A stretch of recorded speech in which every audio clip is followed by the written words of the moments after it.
In December of 2014, a 24-year-old man named Aaron Frazier sat in the driver's seat of an excavator in the backyard of his childhood home in Jacksonville, Florida. Aaron was ripping out the backyard swimming pool of his old home, a home which his father had recently given him the deed to.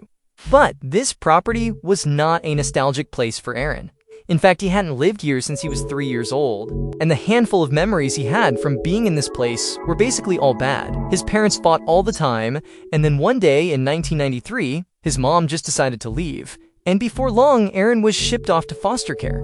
So now he was kind of enjoying demolishing the property. By early afternoon, the pool was all gone. And so Aaron swung his bucket over to the outdoor shower that was located next to where the pool had been, and he dug the bucket into the concrete. And as soon as he did, immediately this geyser of water shot into the sky. And so Aaron knew he must have hit a water line. And so Aaron jumped out of the excavator, he turned off the water, then he grabbed a shovel and headed over to the outdoor shower to inspect the damage.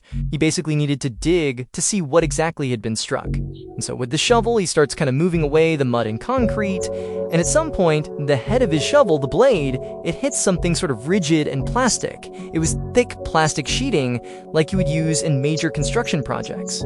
Curious why this sheeting would be underneath this outdoor shower, Aaron used a shovel and peeled away the plastic. As he did that, he began to notice that the sheeting was wrapped tightly around some sort of bulky object, and finally he reveals the object.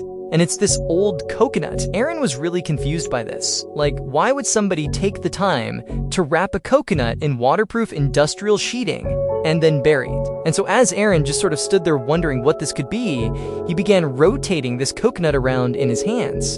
And when he saw the back of this coconut, he screamed.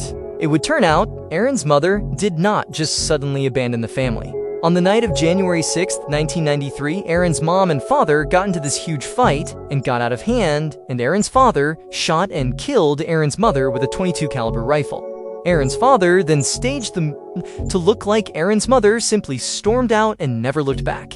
Now, when the police investigated her absence, they did not believe Aaron's father's story. They thought there was something off about it, but there wasn't enough hard evidence to actually connect him to the crime. And so nobody ever caught him. But that all changed in 2014 when a court ordered that the deed of Aaron's childhood home be transferred from his father to him. The coconut that Aaron found in the backyard of his home was his mother's skull. He just didn't realize it until he rotated it and saw her eye sockets. 5 years later, in 2019, Aaron's father was convicted of second-degree murder, and he was sentenced to life in prison.